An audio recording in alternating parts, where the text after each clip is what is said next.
ainda no Zoom. Então, o pessoal chegando ainda.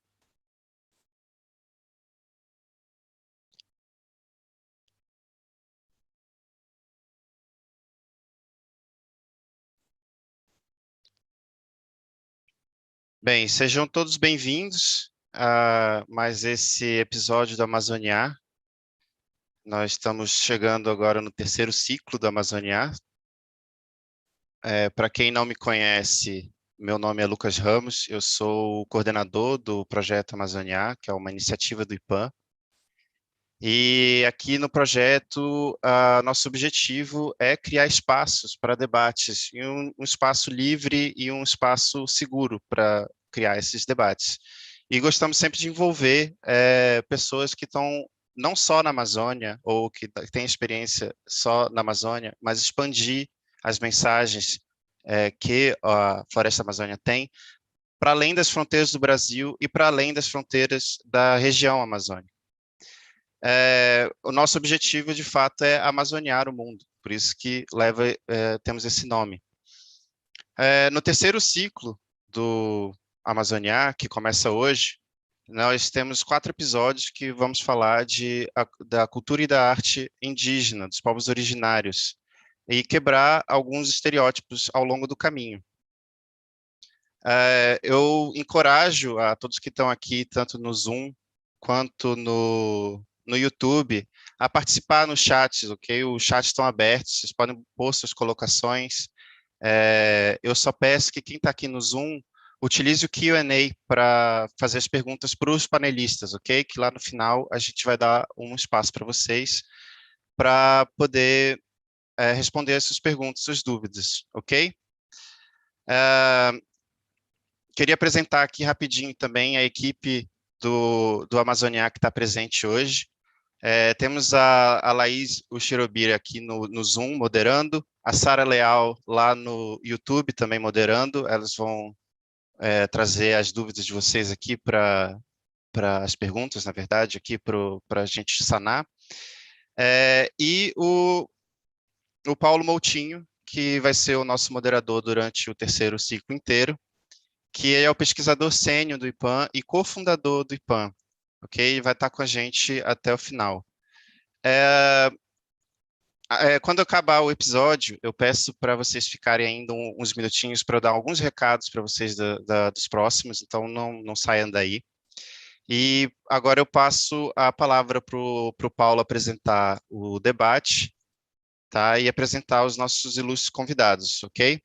Então, bom evento a todos e muito obrigado por participar e estar aqui hoje com a gente. Paulo. Obrigado, Lucas. Bom, gente, bem-vindo a todos. Mais uma vez, obrigado por estarem aqui conosco durante esse episódio. E hoje eu tenho uma honra muito grande de ter 2 pessoas, 2 indígenas, uma indígena e um indígena, extremamente atuantes em diversas frentes da causa indígena, que é tão importante, como nós vamos ver ao longo desse episódio do Amazoniar. E eu falo isso porque a gente vai falar dos estereótipos que todos nós, principalmente os nós urbanos, que estamos encastelados nas cidades, temos dos povos indígenas. E eu diria que esse estereótipo, ou seja, essa rotulagem que hoje muita gente faz, ou que mesmo nós todos fazemos, ele é um estereótipo, uma rotulagem histórica, que vem lá da visão do colonizador.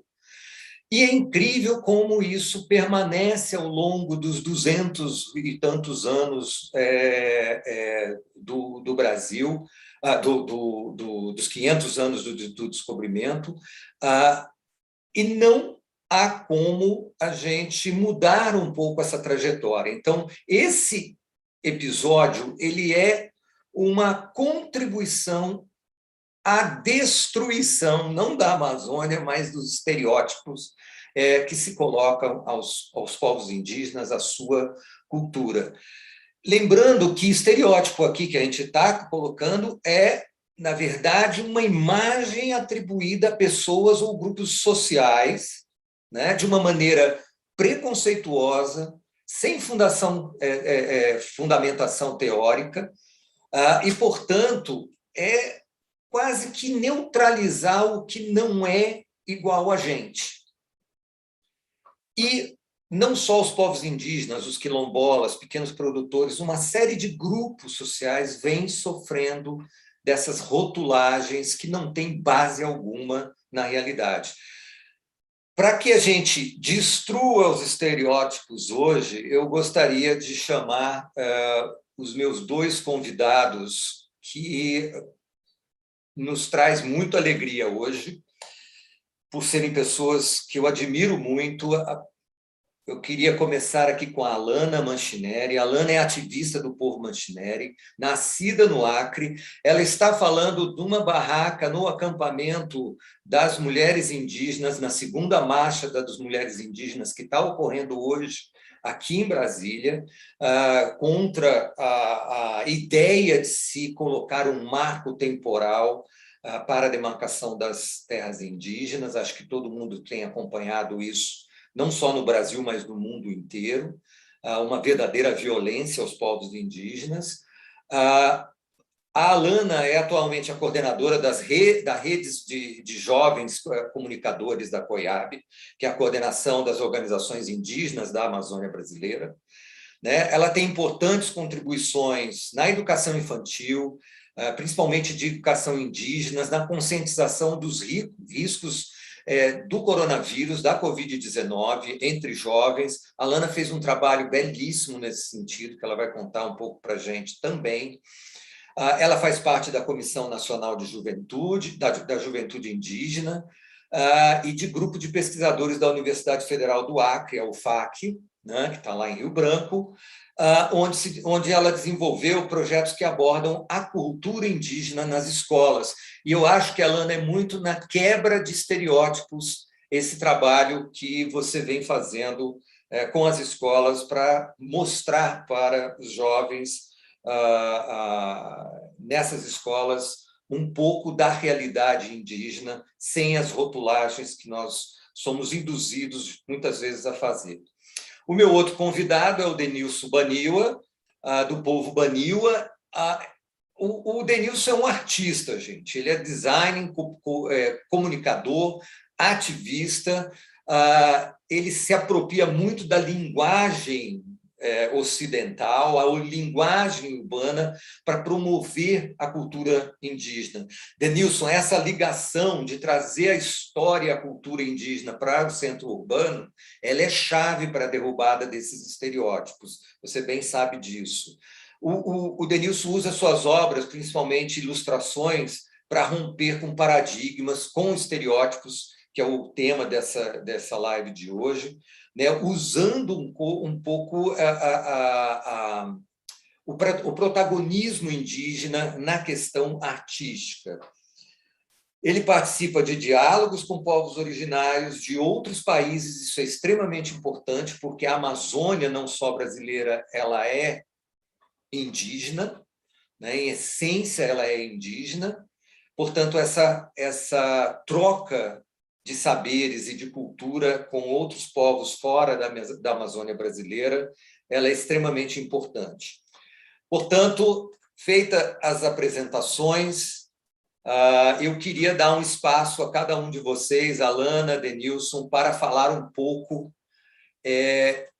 dessa questão de rotulagem desde o início dos tempos dos colonizadores que os povos indígenas vêm sofrendo, né? E eu queria que vocês mencionassem assim um estereótipo que vocês viram acontecer com vocês ou com os indígenas, para a gente ilustrar um pouco esse início de conversa. Bem-vindo. Alana, começo com você.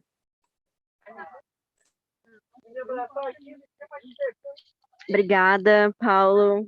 Para mim é um prazer fazer parte desse Amazoniar, né? Agradecer a turma que fez o convite. Para mim é extremamente importante estar fazendo parte desses momentos, porque, como você falou, né, a gente está sempre, a todo momento, quebrando estereótipos. E o primeiro estereótipo é esse, de entender ser indígena como algo coletivo, né? Aqui não está falando a Lana Manchinelli só, aqui está falando a Lana Manchinelli, comunicadora de uma organização indígena que está no meio de um acampamento, de uma mobilização nacional, né? Estou aqui desde domingo, aliás, desde o dia 22, né, que a gente teve a mobilização nacional Luta pela Vida, e aí o julgamento, né, continuou, e agora a gente está no processo da Marcha das Mulheres, a segunda Marcha das Mulheres, então, primeira quebra de paradigma é essa, assim, e eu senti bastante isso, e eu sempre falo isso em todos os espaços que eu posso.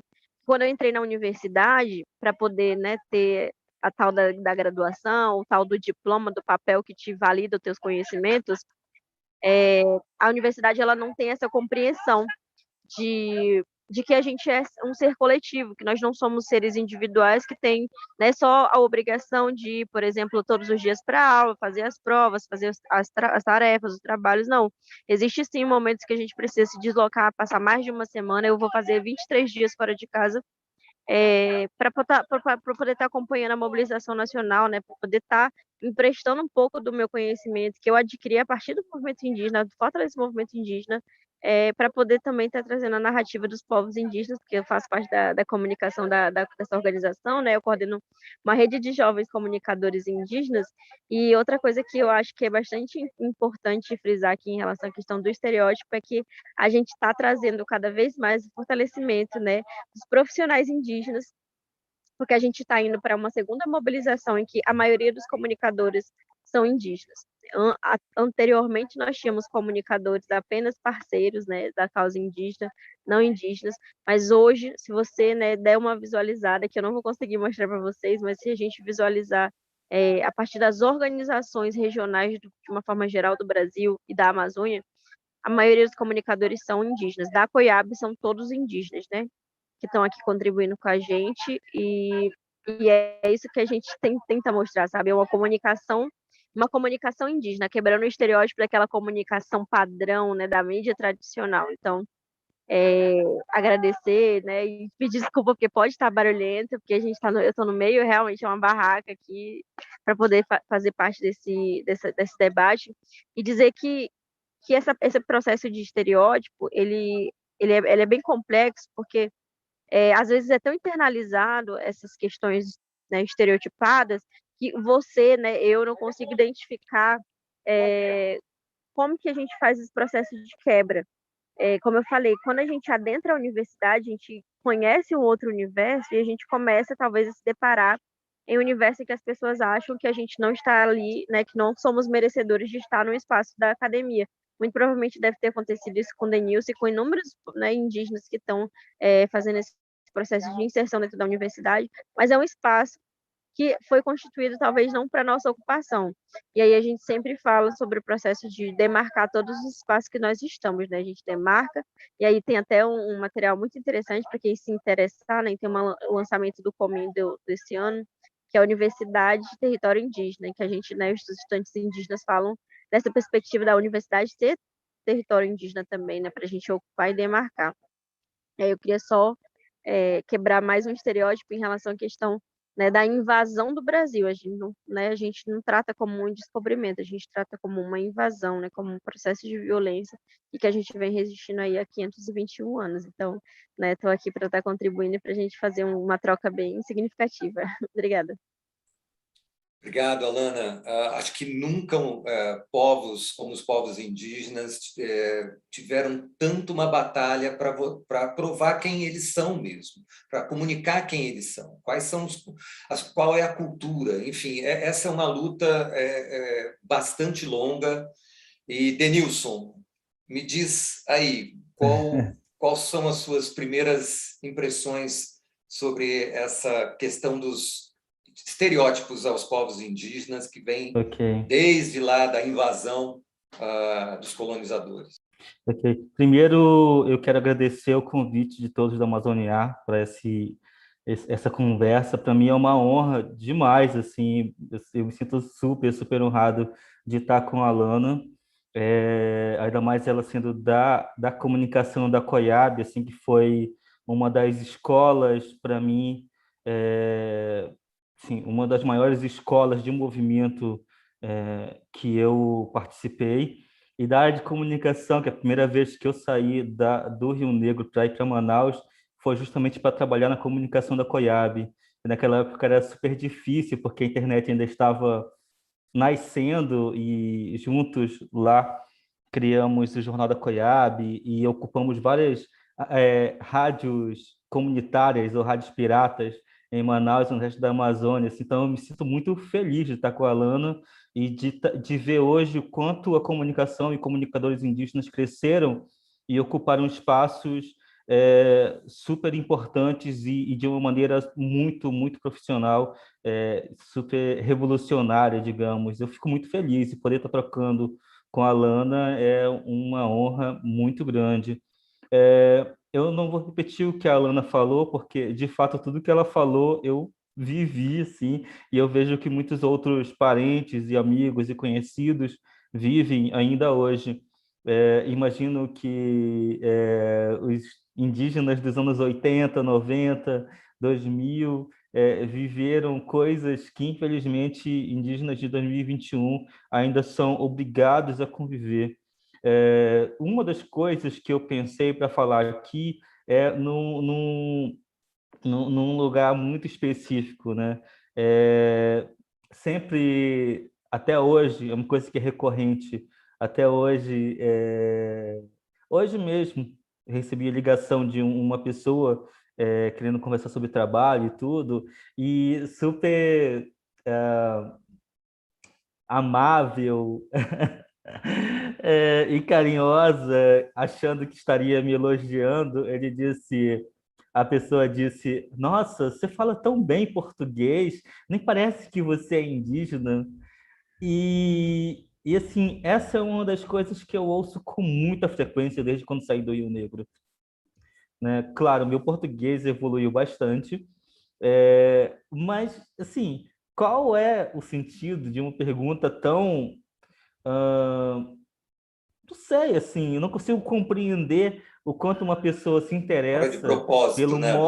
pelo modo como eu falo, e se preocupa menos pelo que eu busco, pelo que eu penso ou pelo que eu sou num contexto mais amplo, né? Porque eu poderia falar também para vários brasileiros, nossa, seu inglês é tão bom, né? O seu português é tão bom, já que falamos um português super misturado e tudo. Mas isso é só uma faceta do ser humano, sabe? E se eu falo português tão bem hoje, é porque, de certa maneira, o meu povo e outros povos do Brasil foram obrigados a entender as tecnologias, conhecimentos, saberes de outros povos, principalmente de povos não indígenas, para poderem sobreviver. Se eu não falasse português hoje, por exemplo, talvez eu não existiria ou estaria morto em alguma estrada por aí, por algum fazendeiro, filho de fazendeiro. É, é incrível como os povos indígenas se interessam tanto em conhecer sobre outros povos, né? Inclusive sobre os brancos, de uma maneira tão profunda para conviverem e para sobreviverem nesse lugar que a gente chama de Brasil, e os brancos se preocupam tão pouco em entender sobre os povos indígenas. Na verdade, a resposta que eu queria dar para essa pessoa era: nossa, você não fala nenhuma língua indígena? Que coisa estranha, né? Porque no Brasil falamos mais inglês do que falamos, inclusive falamos melhor inglês do que o próprio uma própria língua brasileira, sei lá. E o quanto que a sociedade brasileira mudou vamos tirar aqui, desde quando eu nasci, desde 1974 até hoje, e isso não diz quem é menos ou quem é mais brasileiro, diz só que evoluímos conforme tecnologias, e às vezes somos forçados a aprender certas coisas. E é isso, assim, sabe? Se eu uso roupa ou estou fazendo uma live de um notebook aqui, estamos falando em português, uso celular, ou uso jeans ou tênis, isso é apenas um aspecto de uma resistência indígena pela autossobrevivência, né? Não significa que eu deixe de ser índio ou que eu vire outra coisa, é apenas aspectos sociais mesmo. né? Então, um dos estereótipos é isso, é achar que o indígena é incapaz de aprender outra língua, é incapaz de aprender um outro tipo de tecnologia, é incapaz de entender outros modos de pensar. E, na verdade, os indígenas são os que mais procuram entender outros mundos, porque é assim que sobrevivemos. Nossa, gente, já estou aqui bastante emocionado com a fala de vocês dois, porque a gente, principalmente no IPAN, acompanha há muito tempo a luta indígena e, enfim, a luta dos indígenas para mostrarem que são indígenas sem deixarem de ser brasileiros enfim. Eu queria jogar aqui para vocês, eu fiz uma pequena busca aqui na internet, nada mirabolante, dos estereótipos, né? Depois a gente pode pular para outras questões que envolvem cultura, que eu queria que vocês expressassem um pouco essa cultura e como lidar com ela frente aos desafios que nós temos hoje. Mas olha só, um rótulo aqui, um preconceito. Não existe racismo contra os indígenas. Tá? Então, isso é colocado como uma... E mesmo contra negros, enfim, ou outras raças. Isso é muito comum ouvir. Achar que a população indígena não existe mais, porque ela está dentro das cidades, totalmente culturada e segue em frente. Achar que o índio não pode incorporar coisas de outras culturas. Né? Você mesmo, Danilo, estava falando isso agora há pouco.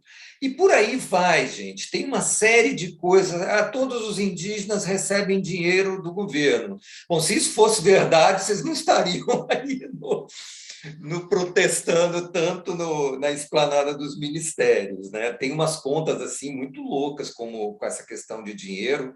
Algumas cálculos que a gente fez há um tempo atrás é menos de R$ 1 por hectare por ano que chega de subsídio do governo para povos indígenas. Né? Quer dizer, uma coisinha pequenininha se você compara com um investimento em produção agrícola ou mesmo em áreas protegidas sem gente dentro. Né? E a última, Denilson e Alana, é um pouco que todo mundo fala, sem vergonha, que é o indígena que não realiza trabalho remunerado é preguiçoso. Né? A gente pode colocar aí dentro dessa lista as donas de casa, né? Porque elas geralmente não recebem trabalho remunerado, então devem ser preguiçosas também. Enfim, todos esses rótulos que não condizem com a realidade, ele vem dessa desconexão, Denilson e Alana, talvez que se tenha do mundo urbano com o mundo rural. Quem está na cidade só lembra dos problemas lá na floresta, de incêndios na floresta, ou de preservação de uma área pelos indígenas onde tem a qualidade de água, né? Quando acontece alguma coisa relacionada com a cidade. Fumaça de queimada, de desmatamento, afeta as cidades. Ou seja, vocês acham que essa desconexão é parte dessa rotulagem maluca que as pessoas vêm recorrentemente, há anos, há décadas, colocando sobre os povos indígenas? E se sim, como é que a gente quebra isso? Vai lá, Denilson, você primeiro. Deixa a Alana falar, porque aí ela falou, você já acabou de falar. Vamos lá, Alana. A gente está acompanhando a votação, né, do marco temporal no Supremo Tribunal Federal, e o ministro Edson Fachin colocou o contrário, né, do marco. Então, a gente está aqui ouvindo bastante manifestações, né, dos povos que estão aqui presentes na marcha em relação a isso, né? Um voto ao contrário, muito provavelmente nessa expectativa é que os demais ministros também digam não ao marco temporal e a gente, né, saia dessa tese aí tão escrúpula. Mas em relação a isso que você falou, Paulo, que a esses estereótipos que são colocados, a gente tem um trabalho, né, o grupo de pesquisa indígena. Eu não faço mais parte de uma forma oficial, mas continuo contribuindo, porque, né, finalizei já o meu curso, finalmente. Mas a gente teve uma pesquisa, né, a gente lançou um artigo falando sobre essa questão dos estereótipos. E o objeto de estudo dessa minha pesquisa foi uma escola na periferia da cidade de Rio Branco, né, da capital do Acre, né, do meu estado. E nós passamos um ano fazendo um projeto piloto nessa escola, porque a gente, né, todo dia 19 de abril, todo abril indígena, a gente ia em escolas diferentes fazer um trabalho, mas ao final a gente não conseguia ter esse detalhamento de se realmente aquele trabalho que a gente estava fazendo, ele gerava impacto positivo, né, naquela escola. Então, a gente fez esse projeto piloto, sabendo que nessa escola, o entorno dessa escola, que era uma escola de periferia, tem muitos povos indígenas, né, do estado do Acre. Então, no primeiro momento, eu, como estudante indígena, isso a nossa orientadora sempre colocava, olha, vão se apresentem como os estudantes indígenas da universidade, né, da Universidade Federal, porque muito provavelmente as crianças já vão começar, né, a ter essa quebra. Primeiro, porque você está falando que você é um estudante de uma universidade federal, né, uma universidade pública. Teoricamente, a gente, né, nesse estereótipo, que a gente é burro e a gente não consegue entrar numa universidade, por exemplo, né? Então, a gente já quebra esse estereótipo aí da questão da própria inteligência, né, da inteligência dos povos indígenas. Então, a primeira coisa que eu fiz quando eu adentrei nessa escola foi perguntar se tinham crianças indígenas que se identificavam naquela escola, e muito provavelmente, né, pelos traços a gente sabia que tinham parentes indígenas, crianças indígenas naquela escola, mas eles não se identificavam. E aí a gente conseguia identificar as outras crianças meio nesse processo de zombar, né?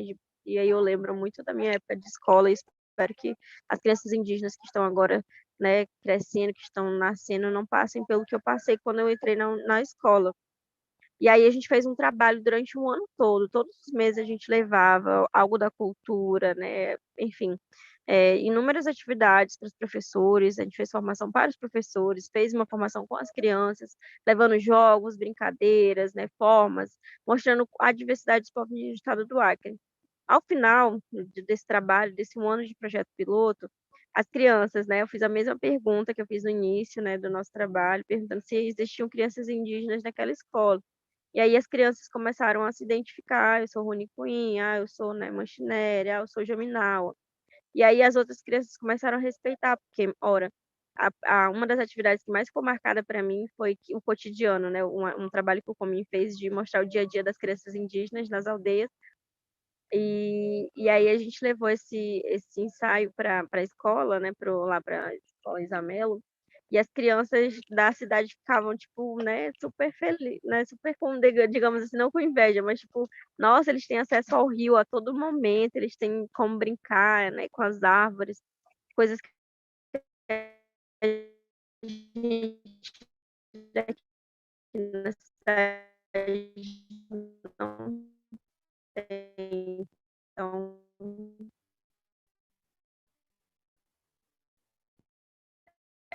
é,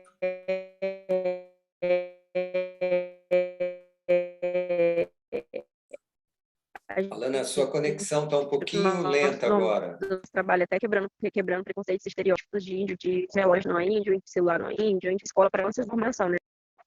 Melhorou?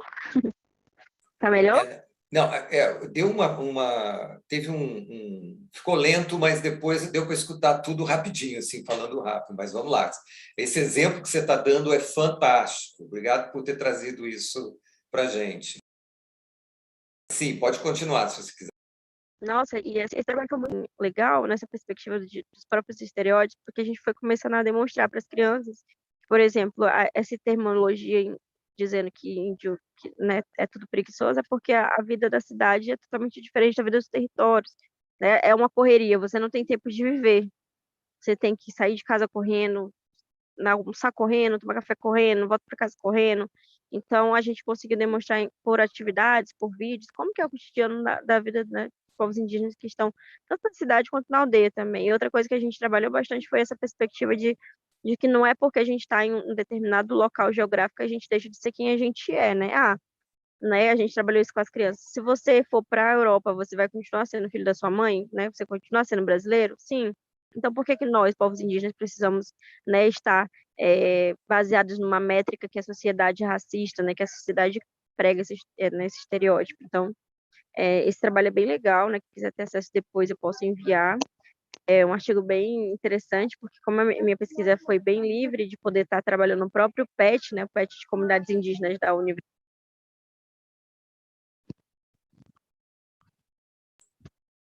Alana, perdemos você de novo, não estou te escutando.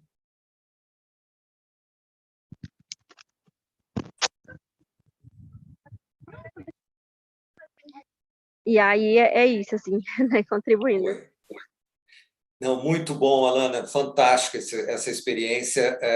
Para falar a verdade, eu tinha puxado essa experiência aqui na internet já, e agora que eu fui olhar de novo, eu vi seu nome. Então, muito bem, parabéns por esse trabalho. Isso demonstra a tese dessa desconexão, e quando você faz a conexão, especialmente com crianças, isso funciona, né? Isso talvez seja a grande estratégia educacional para a gente quebrar os estereótipos, não só em relação aos povos indígenas, mas outros grupos, outras minorias, né? Denilson, agora é com você. Diz lá. Obrigado, Alana. Fiquei pensando aqui várias coisas, assim. Tá, vamos pegar... Por que existe tanto desconhecimento sobre populações indígenas, principalmente no Sudeste brasileiro? Tá, vamos pensar assim. Existe uma construção social, histórica, geográfica, política no Brasil desde 1500. Imaginamos, por exemplo, que a gente podia estar falando agora tupi, que de fato até 1900 e pouco, vários lugares do Brasil se falava uma espécie de tupi moderno. Só que aí veio o Marquês de Pombal e disse: cortem a cabeça de quem fala a língua indígena no país, vamos falar só português. Mas, para além disso, existe toda uma construção política mesmo de afastar o ser indígena de uma sociedade moderna né, brasileira. E isso se deu muito na formação de todos os brasileiros. E eu digo porque, assim como a criança nas escolas, no Rio de Janeiro, São Paulo, Fortaleza, Brasília, Acre, Amazonas, todos os lugares receberam o mesmo tipo de educação. E eu digo porque eu tive isso na minha idade escolar, em que os livros de história, de sociologia, geografia, de arte, todos jogavam o índio como um ser do passado, que já existiu, um ser que precisou em algum momento ser domesticado e depois misturado para virar mameluco, cafuso, enfim, a mistura dessas raças, né?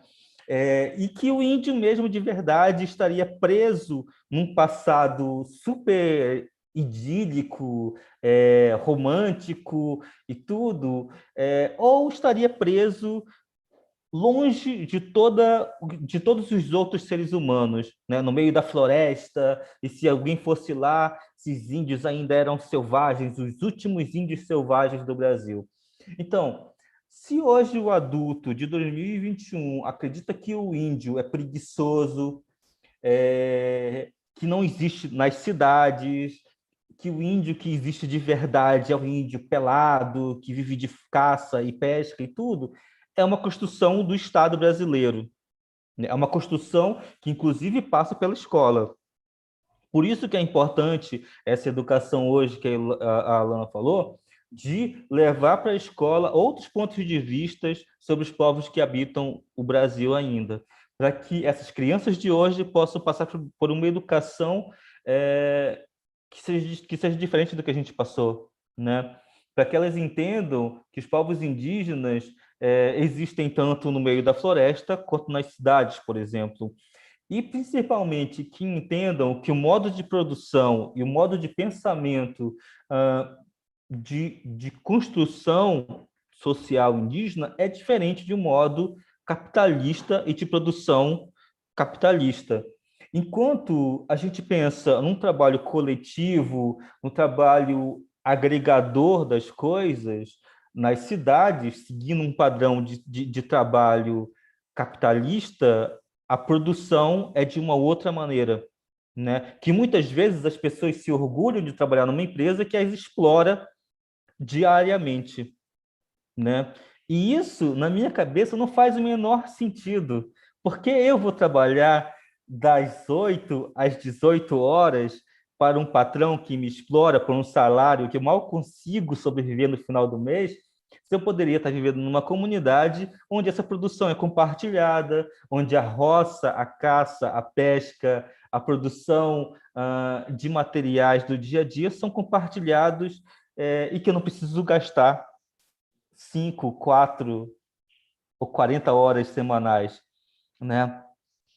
E isso tudo as pessoas acreditam porque aprenderam na escola, com os professores, né? E isso tudo porque existe um projeto real do Estado de deixar os índios à margem. Porque índio que sabe seus direitos, ou índio que sabe seus direitos, é um grande perigo para a ocupação do Estado brasileiro, é um grande perigo para quem deseja explorar cada vez mais o solo, a terra, a água, as florestas e tudo, né?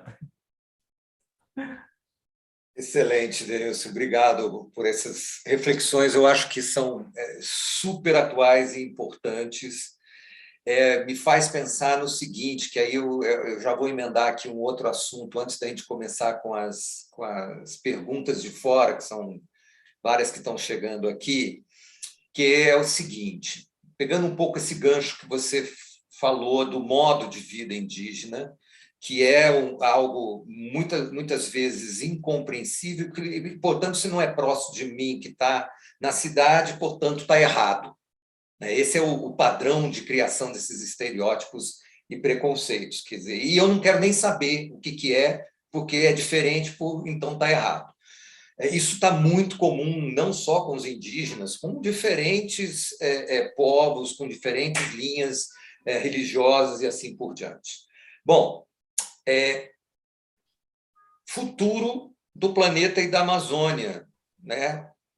O modo de vida indígena nunca foi tão falado e os conhecimentos tradicionais, a ciência tradicional indígena nunca foi tanto cultuada como hoje, pelo fato da gente não vislumbrar um futuro muito bom para o planeta ou para a região amazônica ou para o Brasil, principalmente no campo socioambiental.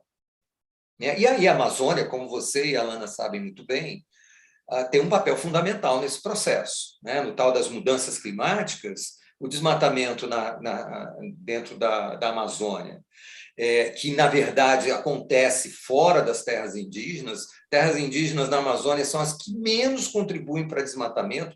É irrisório, é ínfimo o desmatamento. Quando acontece é por invasão de terceiros.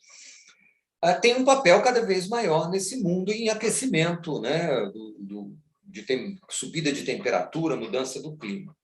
Uhum.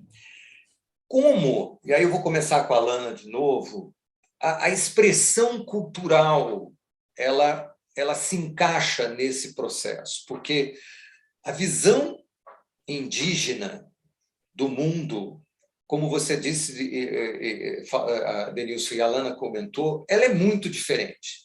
Quer dizer, como a expressão cultural dos povos indígenas pode ajudar na compreensão da importância desse conhecimento tradicional indígena para o futuro eu não digo nem da Amazônia, para o futuro do planeta. Vocês já deram exemplos. Mas como é que a gente pode aumentar essa valorização da cultura indígena? Não estou falando só do direito às suas terras, mas da própria cultura indígena, nesse contexto de mudança do clima, de mudança planetária, enfim. Queria escutar vocês dois. Vamos tentar fazer uma resposta mais curtinha para a gente pular aqui para as perguntas, tá bom? Aí dá tempo para tudo. Alana, vamos começar contigo. De forma resumida, é respeitar as práticas dos povos indígenas, a forma que nós vivemos nos nossos territórios, né? A gente está todo tempo gritando demarcação já, não é à toa, é para que justamente isso a gente continue fazendo esse cuidado com as nossos biomas, com as nossas florestas, né, com a nossa água, que nós já temos feito, mas que o não indígena, né, o invasor, não tem contribuído. Então, acho que demarcar os territórios indígenas e fazer valer a nossa Constituição seria o primeiro passo para a gente continuar fazendo esse processo, né, de cuidado com a própria natureza, para que não seja, porque não é só para nós, né? Nós cuidamos dos nossos biomas e acaba afetando a vida de toda a população mundial, né? Cuidamos para Uhum. nós, mas a gente faz esse serviço. Acho que, de forma resumida, é isso. Ótimo. Eu Tá. me lembro, Alana, de um estudo que a gente fez aqui, que a taxa de desmatamento, já é pequena em território indígena, né, em terras indígenas, ela é menor ainda depois da demarcação. Cai mais ainda, né? Porque muda a grilagem, muda aqueles desmatadores ilegais, eles ficam com mais receio de invadir e desmatar. Denilson, sua vez. Vou tentar resumir aqui, então. Acho que a gente precisa entender, né, a gente, sociedade toda, inclusive em sociedade indígena, entender os nossos modos próprios de pensar a existência no planeta. Eu acho maravilhoso que o tema Amazônia esteja em debate e que a proteção da Amazônia esteja em debate, mas precisamos ampliar isso, entender, por exemplo, que assim como nossos corpos, nossas existências estão interligadas, né, os biomas também estão interligados e o planeta também está interligado.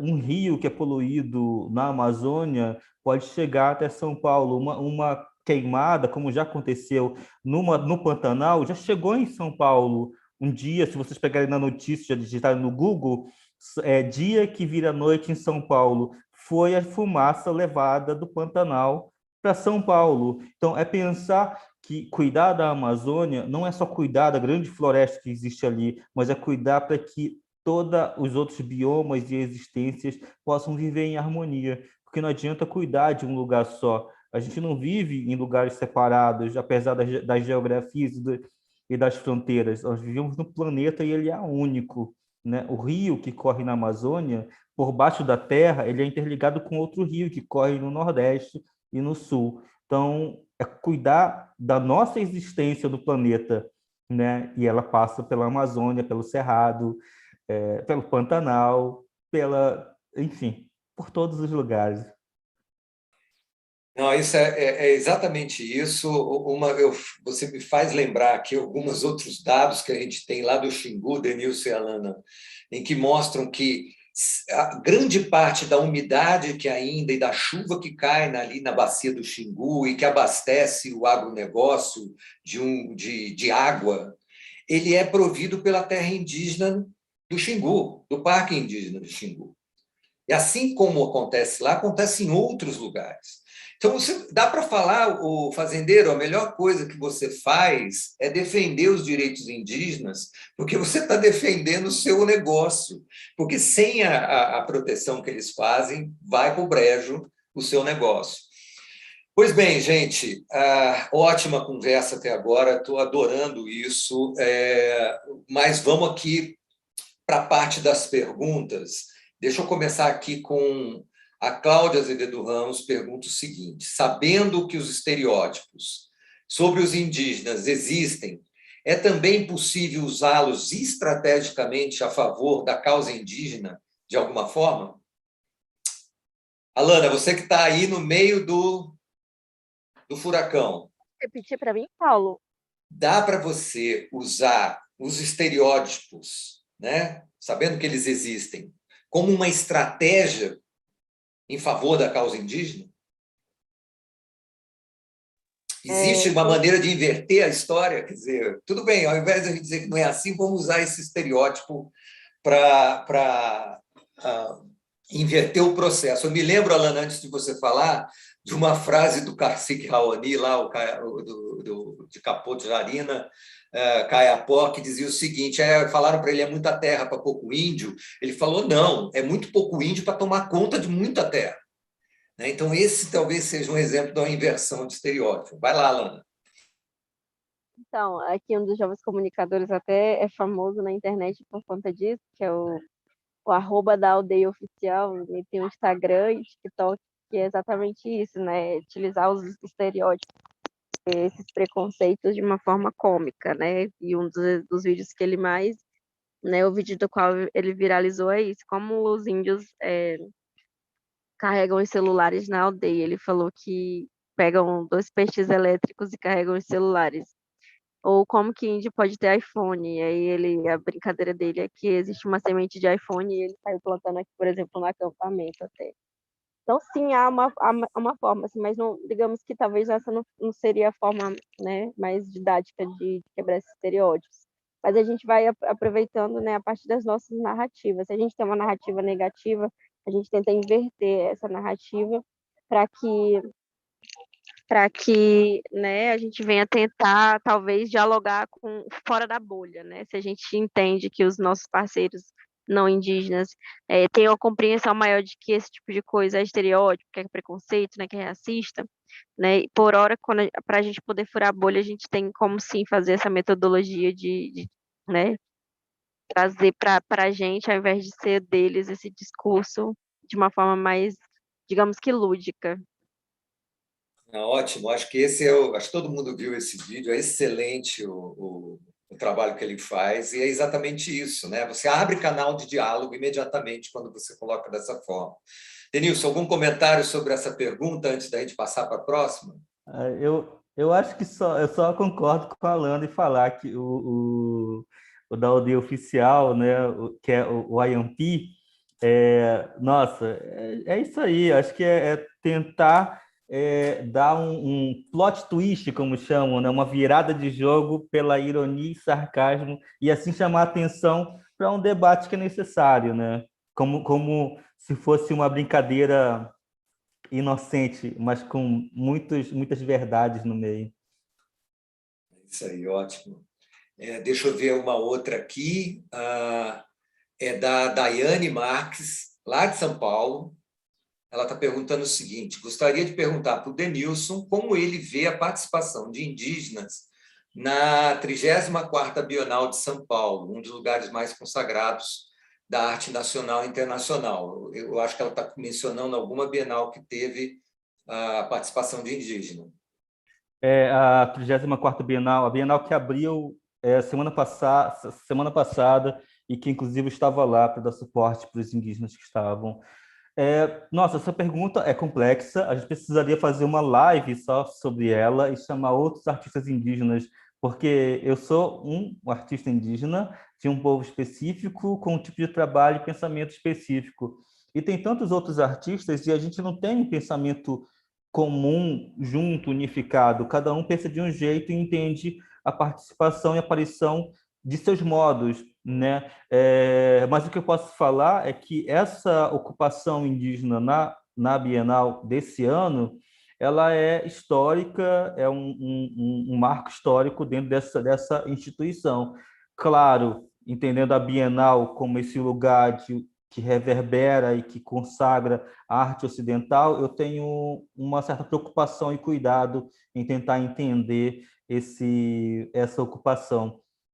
É isso, assim, que eu posso falar. Aliás, não, perfeito. Aliás, esse é um estereótipo também, né? Achar que todos os povos indígenas da Amazônia são Exatamente. iguais, né? Não, enfim, não tem diferença, não tem, pensam iguais, vivem iguais. Acho que esse é o primeiro estereótipo que tem que quebrar. São o que, Danilson, Alana? 180 línguas ou mais de 200 línguas faladas, e é incrível, não são dialetos, são línguas mesmo, né? Estruturadas, quer dizer. Então, são evoluções muito distintas, embora convirjam para a mesma questão, que é o cuidado que se tem com a sua casa, com a sua morada, que são as florestas ou as vegetações ou as áreas de outros biomas. Olha só, gente, a gente tem uma questão aqui que veio lá de fora, eu vou tentar traduzir aqui, um misto de pergunta com comentário. Eu sou um cientista do clima e está claro que a visão indígena de cuidar do planeta ela é crítica, ela é super importante. Em contraste, a visão capitalista de que a Terra é nossa para explorar está destruindo a Terra. Este ano chegamos a um ponto de crise climática e parece que isso é óbvio, né? Está dizendo que não tem muito o que questionar mais. Ou nós juntamos a Terra, ou nós ajudamos a Terra, ou se juntamos à Terra do jeito que ela deve ser, ou o império, como ele fala aqui, dos combustíveis fósseis, destruirá a Terra para obter lucro. Eu acho que isso está muito distante, né, Alana e Denilson, do modo indígena, como vocês já expuseram, de pensar. Esse modo mais de pensar a Terra integrada na cultura e no coletivo. Algum comentário sobre essa pergunta? Está mais do que provado, né, que o sistema capitalista não é um sistema de desenvolvimento para que as pessoas, que todos, né, todos os seres humanos tenham um bem viver, tenham uma qualidade de vida. E aí a gente sempre leva essa questão de que tem uma grande fake news, uma grande, né, ideologia que diz que nós, povos indígenas, somos o ponto de desenvolvimento. Mas que tipo de desenvolvimento é esse que só cresce crianças pedindo, né, comida na rua, que mais cresce desemprego, que menos temos investimentos em políticas públicas, em saúde? Que tipo de desenvolvimento é esse? E é o maior, e aí eu chamo de fake news a maior mentira, porque muitas pessoas acabam acreditando nisso, e mesmo estando em extrema vulnerabilidade, né, em extrema pobreza, acabam, né, caindo nesse tipo de discurso. Então, sim, o sistema capitalista ele não foi feito para todos, né? Foi feito para apenas alguns. É, infelizmente, esse sistema é o que faz exploração, mesmo que ilegal, nos nossos territórios. Né? Durante a pandemia, houve um aumento de mineração ilegal, houve um aumento de invasões nos nossos territórios. E aí eu sempre coloco essa questão da responsabilidade coletiva, porque aqui no Brasil nós não tivemos uma responsabilidade vinda diretamente do próprio presidente da República, que é o presidente que instiga, inclusive, né, atos antidemocráticos no dia 7 de setembro. A gente estava aqui, não pôde se manifestar, ou nós, né, durante a madrugada, inclusive, né, denunciar isso do dia 7 de setembro. Nosso acampamento tentou ser invadido, né, foi quase invadido por bolsominions, por pessoas que são que têm uma admiração pelo presidente da República, né, a todo momento caminhão, carro buzinando aqui perto do nosso acampamento, e a gente sempre nesse movimento pacífico de simplesmente, né, solicitar e pedir que o Estado brasileiro respeite a própria Constituição, demarcando nossos territórios. Então, é mais do que pensar, e a população não indígena, de uma forma geral, que não conhece nossa forma de vida, que eles entendam que a gente quer realmente o bem coletivo, senão nós não estaríamos agora, talvez correndo risco de vida, porque, como eu falei, tem muitos bolsonaristas aqui em Brasília, nós não estaríamos nas nossas casas, né, no nosso lazer, ou na nosso conforto, a gente não estaria dentro de uma barraca, passando frio, passando calor, passando, né, sede, porque aqui está muito quente, a gente estaria, né, cuidando das nossas vidas, a gente não estaria aqui fazendo essa reivindicação numa mobilização que dura mais de 23 dias, né, uma mobilização nacional que dura mais de 23 dias, então, é de se pensar, né, se os povos indígenas, né, se as pessoas acreditam que os povos indígenas são tão contra o desenvolvimento, elas comecem a pensar de que desenvolvimento é esse que essa fala traz, né? Que desenvolvimento é esse? Porque a gente aqui, né, de uma forma coletiva, tem se ajudado, né, tem se fortalecido, e hoje o Brasil, a realidade do Brasil não é essa. A realidade do Brasil é mais mortes por conta do Covid, por conta de coisas que poderiam ter sido evitadas, né, nenhum investimento público, não tem uma perspectiva de crescimento econômico. Então, que economia é essa? Que desenvolvimento é esse que é tanto pregado? Ótimo, gente. Obrigado, Alana. Vamos aqui. A gente tem pouquíssimo tempo agora. Eu vou só para a última pergunta, Alana. Eu acho que tem muito a ver com o que você falou antes, da Rafaela Campos. Os indígenas são vistos como parte intacta da história, não os considerando como agentes históricos e, portanto, sujeitos a transformações. uma maneira adequada de abordar o Dia do Índio nas escolas seria falar da diversidade e importância deles. Aliás, Alana, é exatamente isso que o seu trabalho fez no seu trabalho, se não me engano, de conclusão de curso, né, com as escolas lá da região. Foi isso? Você quer comentar? Ou a gente já parte aqui para os finalmente? Temos 5 minutos só.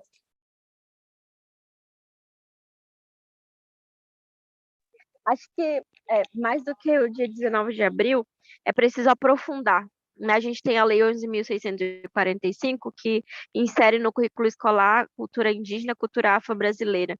Isso não é colocado. Eu acho que, para além do dia 19 de abril, é preciso ter um trabalho integral. É como o próprio Nilson falou, é um estranho que os brasileiros não entendam ou não conheçam, não façam reconhecimento da luta dos povos indígenas ou que entendam a língua dos povos indígenas, né? A gente tem uma diversidade. Só na Amazônia nós temos mais de 180 povos. Será que todas as pessoas que são, né, moradores da Amazônia, elas sabem falar as línguas, sabem falar Manchineri, sabem falar Baniwa? Estranho é isso, né? Esse é que é o estranhamento. Então, para além do dia 19 de abril, eu preciso implementar de fato, né, no currículo escolar a nossa história, a partir das nossas narrativas, a nossa visão. Perfeito. Denilson, acho que você tem muita bagagem para comentar isso também, né? Sim, eu poderia falar um monte de coisa, mas eu estou tomado aqui pela fala da Alana anterior e eu só queria falar uma coisa, eu queria falar algumas frases que acho que são essenciais para a existência indígena e para a existência desse país como uma sociedade que respeita a diversidade. Não a PL 490, demarcação já de todas as terras indígenas, respeito aos direitos que estão escritos na Constituição, respeito à Constituição brasileira. Qualquer outro discurso que vá contra ou que vá embate à Constituição brasileira tem que ser invalidado, porque o que vale é o que está na Constituição, e o que está na Constituição brasileira, que é a lei maior do país, é que os indígenas têm direito às terras e precisam ser demarcadas. É isso. Ponto. Ótimo, gente. Eu queria agradecer aos dois por esse momento super especial. Eu acho que é um momento, Alana e Denilson, de realmente quebrar estereótipos, né? Que você e a Alana colocaram, quer dizer, você demonstrar a história para a história e reescrever a história, talvez, e pautar a história futura desse país a partir das narrativas próprias. Acho que esse é uma coisa extremamente importante. E mais do que as frases que você colocou, Denilson, é passar de uma maneira muito clara que a maneira, o modo indígena, especialmente na Amazônia, dos diferentes povos, que têm várias diferenças, é crucial para o futuro deste planeta, para o funcionamento do planeta. Eu costumo dizer que a gente está perdendo a BITSE, aquele selo que o bombeiro dá no prédio, o planeta está perdendo a BITSE. E o bombeiro está sendo o indígena até agora, porque, em grande parte, está, pelo seu modo de vida e sua cultura, preservando grandes áreas que, sem elas, não teríamos muita chance como humanidade no futuro. Eu sei que, às vezes, é demais pedir isso para os povos indígenas ou colocar esse peso a mais quando tantos tiraram de vocês. Mas é super importante que entendam isso. A proteção dos direitos indígenas é uma proteção dos direitos da humanidade como um todo. Então, eu queria deixar essa mensagem também. Eu queria agradecer imensamente a Alana e boa sorte aí. Certamente o Supremo está bastante antenado a esse marco temporal. Vamos aqui torcer para tudo dar certo. Denilson, obrigado por esse belíssimo trabalho que você faz. Eu vou agora passar para o Lucas, para ele fazer alguns anúncios. Não vão embora, fiquem aí.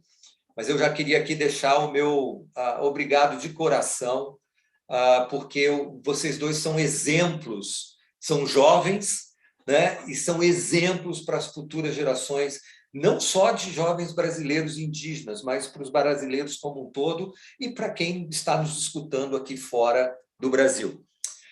Gente, muito obrigado a todos que nos acompanharam. O Lucas, agora é com você. Um abraço, Denilson, Alana. Abração, prazer obrigado. enorme. Muito obrigada, Paulo, pela moderação. Obrigada, Dionísio, pela participação também. Gente, agradeço demais a presença de todo mundo. Quero agradecer especialmente a Alana e o Denilson de estar aqui, de ter aceitado. Foi um episódio muito fantástico. Que bom que aconteceu. E para os que estão assistindo, eu queria fazer o convite para continuar acompanhando o Amazoniar. Esse ciclo está bem legal. No próximo episódio, a gente vai falar de um episódio chamado Ouça essa História, a riqueza da literatura e das lendas indígenas. Então, é um episódio que vai ficar bem legal. E antes desse episódio, a gente vai ter também um episódio especial, um pouco paralelo a esse ciclo, para a gente celebrar o Dia Internacional da Ecologia, no Ecology Day, que é um evento internacional. E o Paulo Moutinho vai falar sobre a floresta amazônica, o que ela tem a ver com o seu futuro. Não o seu futuro como brasileiro ou como amazônida, mas o seu futuro como habitante da terra. Então, é uma palestra para qualquer pessoa de qualquer nacionalidade, que está ficando muito legal. E eu queria também pedir para vocês acompanharem as nossas redes sociais e assinar a newsletter. A gente tem um anúncio que já vai sair do forno, que estamos bem ansiosos de anunciar isso, que queremos, né, estamos bem loucos para poder dividir isso com vocês, então fiquem antenados. As redes sociais do IPAM são todas IPAM Amazônia, tá? É bem fácil, tá? E quero agradecer, então, a presença, a contribuição, o carinho de todos vocês, a participação, e nos vemos na próxima. E não esqueça, amazonice. Tchau, tchau, gente.